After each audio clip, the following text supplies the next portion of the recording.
کسی کو ایک سورہ فاتحہ یاد ہے، سورہ اخلاص یاد ہے، آخر کے 3 قل یاد ہیں، وہ آگے دوسروں کو انہیں یاد کروانے پہ آ جائے۔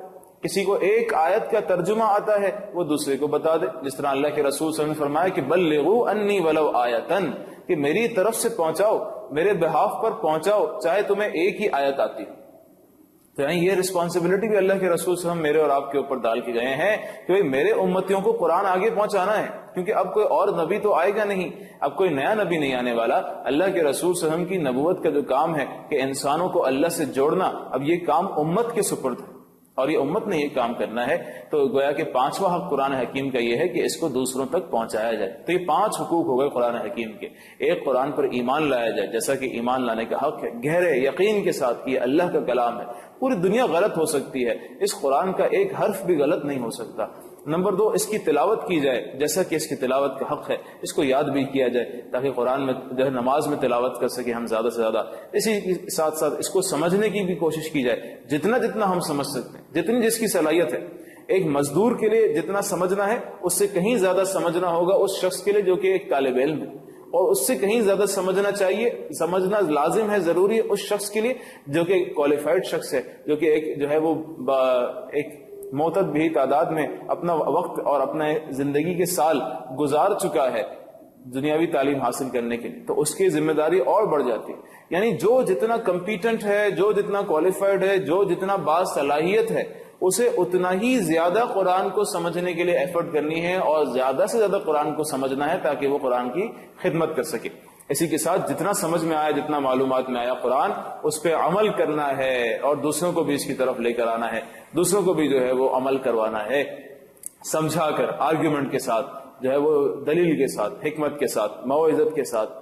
اور نمبر 5 جو ہے وہ یہ کرنا ہے کہ اس کو آگے بڑھانا ہے۔ تو یہ 5 حقوق قرآن کے: ایمان لانا، اس کی تلاوت کرنا، اس کو سمجھنا، اس پہ عمل کرنا، اور جو ہے اس کو آگے دوسروں تک پہنچانا۔ اللہ پاک ہمیں ان سارے حقوق کو ادا کرنے والا بنائے، اور خدا نہ خواستہ ایسا نہ ہو جائے کہیں کہ ہم میں سے کوئی بھی اس وعید کا شکار ہو جائے جو آیت نمبر 30 میں آئی سورہ فرقان کی، کہ خدا نہ خواستہ اللہ کے رسول صلی اللہ علیہ وسلم جب کچھ لوگوں کے خلاف شفاعت کر رہے ہوں گے تو اللہ نہ کرے کہ ہم ان میں شامل ہوں، اور اللہ کرے کہ ہمیں اللہ کے رسول صلی اللہ علیہ وسلم کی شفاعت نصیب ہو جائے ہمارے حق میں، آمین۔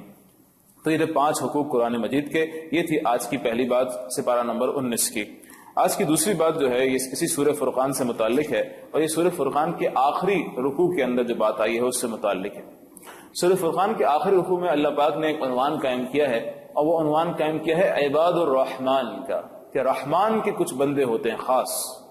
یعنی انسانوں میں سے کچھ لوگ ایسے ہوتے ہیں، ہم دیکھتے ہیں نا کہ ہر انسان اپنی پہچان بناتا ہے دنیا میں، ہر انسان اپنی پہچان بناتا ہے۔ کہتے بھئی اس نے اتنے سال یہ پڑھا ہے، یہ ڈاکٹر صاحب جا رہے ہیں، اس نے اتنے سال یہ پڑھا ہے اور اس نے اپنی زندگی میں یہ مائل سٹون اچیو کیا ہے، یہ جناب چارٹرڈ اکاؤنٹنٹ جا رہے ہیں، یہ جناب MBA جا رہے ہیں، یہ جناب بزنس مین جا رہے ہیں، یہ جی دکان والے ہیں، یہ جی اس چیز والے ہیں، یہ کام کرتے ہیں، یہ ٹریڈر ہیں، یہ بزنس مین، یہ ریئل اسٹیٹ ڈیولپر ہیں، یہ ہیں، یہ وہ ہیں۔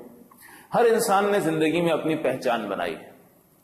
اللہ پاک کہتے ہیں کچھ لوگ ایسے ہوتے ہیں جنہوں نے اپنی پہچان بنائی ہوتی ہے عباد الرحمن، کہ سب جانتے ہیں کہ یہ رحمان کے بندے ہیں، یہ اللہ کے بندے ہیں، انہیں دیکھ کر سمجھ میں آ جاتی ہے کہ یہ اللہ کے بندے ہیں، یہی ان کی پہچان ہے، انہوں نے اسی کو اپنی آئیڈینٹی بنایا ہے، اسی کو اپنا کریئر بنایا ہے، اسی کو اپنا پروفیشن بنایا ہے، اسی کو اپنا ریزن ڈیٹائر بنایا ہے، اسی کو اپنا مقصد حیات بنایا ہے۔ ان کی زندگی سے چھلک رہا ہوتا ہے یہ معاملہ کہ ہاں یہ اللہ کے بندے ہیں، یہ رحمان کے بندے ہیں۔ اور اللہ پاک بھی بڑے پیار سے ان کا ذکر فرماتے ہیں کہ وہ عباد الرحمن، یہ جو رحمان کے بندے ہوتے ہیں، یعنی جو اللہ کے خاص بندے ہوتے ہیں، یہ کیسے ہوتے ہیں؟ یعنی جب ہمارے سامنے یہ بات آئی تو کیا ہمارے دلوں میں یہ شوق نہیں پیدا ہوتا کہ اللہ بھی ہمیں کہے کہ ہاں یہ میرے بندے ہیں؟ بلا شبہ ہمارے دلوں میں شوق پیدا ہوتا ہے۔ تو اللہ پاک کہتے ٹھیک ہے، تمہارے دلوں میں شوق ہے، ہم تمہیں راستہ بتاتے ہیں، دیکھو تمہیں کیا کرنا ہوگا، تم کچھ کام کر لو، تم بھی اللہ والے بن جاؤ، تم بھی رحمان والے بن جاؤ، تم بھی اللہ کے ولی بن جاؤ گے۔ بننا ولی، آؤ تمہیں ترتیب بتاتے ہیں۔ کیا ترتیب یہ ہے؟ نمبر 1، دیکھو ہم عباد الرحمان کی کوالٹیز تمہیں بتاتے ہیں، تم ان کوالٹیز کو جتنا جتنا اکوائر کر لو گے تم بھی اتنے اللہ والے بنتے چلے جاؤ۔ سیدھی سی بات ہے۔ بھائی ڈاکٹر بننا ہے تو کیا کریں؟ ڈاکٹر کی کوالٹیز کو اکوائر کر لیں۔ ڈاکٹر کی کوالٹی کیا ہے کہ جی انہوں نے 5 سال MBBS کیا ہوگا، 1 سال ہاؤس جاب کی ہوگی، آپ بھی کر لیں، آپ بھی ڈاکٹر بن جائیں گے۔ آپ بھی اسی طرح سے پرفارمنس شو کریں جس طرح فلاں ڈاکٹر شو کرتا ہے، آپ بھی کوالیفائی ہو جائیں گے. آپ نے چارٹرڈ اکاؤنٹنٹ بننا ہے جی، اچھا یہ ترتیب ہوتی ہے، یہ پڑھائی کر لیں، یہ کر لیں، آپ چارٹرڈ اکاؤنٹنٹ بن جائیں گے. یعنی وہ کام کر لیں جو کوالیفائڈ بندہ کرتا ہے، آپ نے بھی وہ کام کر لیا، اس مرحلوں سے گزر گئے آپ، تو اب آپ بھی کوالیفائڈ ہو گئے، آپ بھی اس کی صف میں جا کے، اس کی کیٹیگری میں جا کے فٹ ہو جائیں گے. بس یہی بات عباد الرحمان کی ہے کہ کہا عباد الرحمان کی کوالٹیز یہ ہیں، آپ بھی ان میں سے کوالٹیز اکوائر کر لیں، آپ بھی عباد الرحمان کی کیٹیگری میں آ جائیں گے اور اللہ والے بن جائیں. تو کہا وہ کہ ان کی کوالٹیز ہیں کیا؟ کہا نمبر 1 یمشون علی الارض ہونا، وہ زمین پہ چلتے ہیں بڑی دبی چال کے ساتھ، جھک کے چلتے ہیں. یہ وہی بات ہے کہ جو اعلیٰ ظرف ہوتے ہیں ہمیشہ جھک کے ملتے ہیں کہ سراہی سر نگوں ہو کر بھایا کرتی ہے پیمانہ. یہ اعلیٰ ظرف لوگ جو ہوتے ہیں رحمان کے بندے، یہ بڑے اعلیٰ ظرف ہوتے ہیں، جھک کے چلتے ہیں. ان میں اکڑ نہیں ہوتی، ان میں تکبر نہیں ہوتا، ان میں غرور نہیں ہوتا، ان میں اپنے آپ کو سمجھنے کی کوئی کیفیت نہیں ہوتی. نہیں، انہیں پورا پورا احساس ہوتا ہے کہ ہم تو غلام ہیں، غلام، اللہ کے غلام. غلاموں کو کیسے چلنا چاہیے یہ ویسے چلتے ہیں.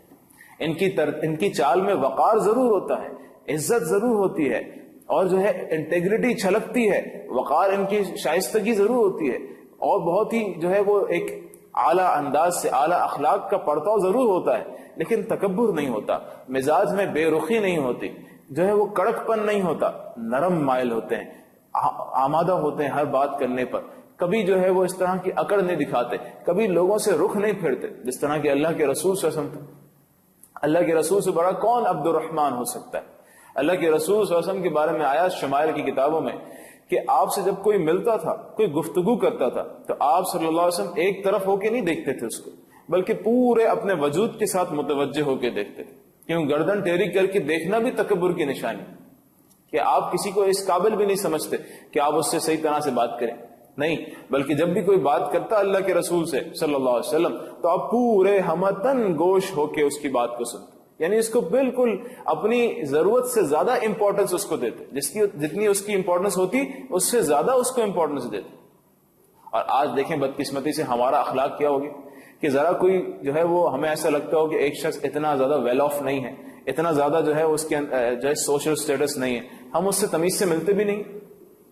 میں اور آپ خود سوچیں، آج ہماری سوسائٹی میں جو معاملہ چلا ہوا ہے، آج ہم خود دیکھیں کہ کیا ہم ایک عام شخص جسے ہم جانتے ہیں کہ ہاں جی یہ بڑے پیسے والا ہے اور بڑا اس کا سوشل سٹیٹس ہے، جب اس سے ہم سلام دعا کے لیے ہاتھ بڑھاتے ہیں تو کیا ہماری کیفیت وہی ہوتی ہے جو ہم اپنے گھر کے چوکیدار یا اپارٹمنٹس کے چوکیدار سے جب ہاتھ ملا رہے ہوتے تب ہوتی؟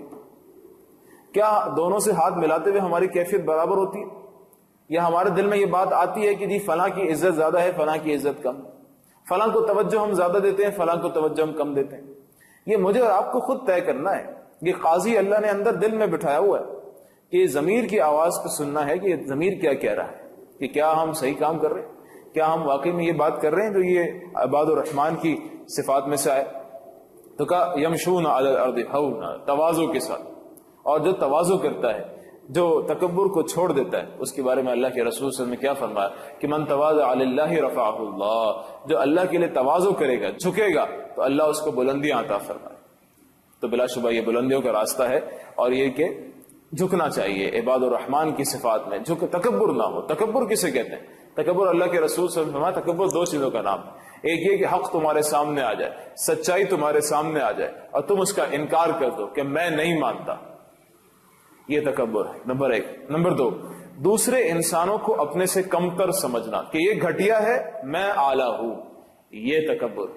تو کہا ان دو چیزوں کا نام تکبر ہے، اور جس کے دل میں یہ ہوگا آپ صلی اللہ علیہ وسلم نے ارشاد فرمایا کہ وہ جنت میں داخل نہیں ہو سکتا. تو اللہ ہمیں اس تکبر سے پاک کرے اور تواضع ہمیں نصیب فرمائے، آمین. اور فرمایا وَإِذَا خَاطَبَهُمُ الْجَاهِلُونَ قَالُوا سَلَامًا، جب نادان لوگ جو ہیں الجھتے ہیں عباد الرحمان سے، کیونکہ عباد الرحمان بہرحال اسی انسانی سوسائٹی میں پائے جائیں گے نا، اسی انسانی سوسائٹی میں ایسے بھی لوگ ہوں گے جو انتہائی نادان قسم کے ہیں، جو غلط کام کرنا چاہتے ہیں، جن کے اخلاق بھی خراب ہیں، جن کے اعمال بھی خراب ہیں، جن کے مقاصد بھی خراب ہیں.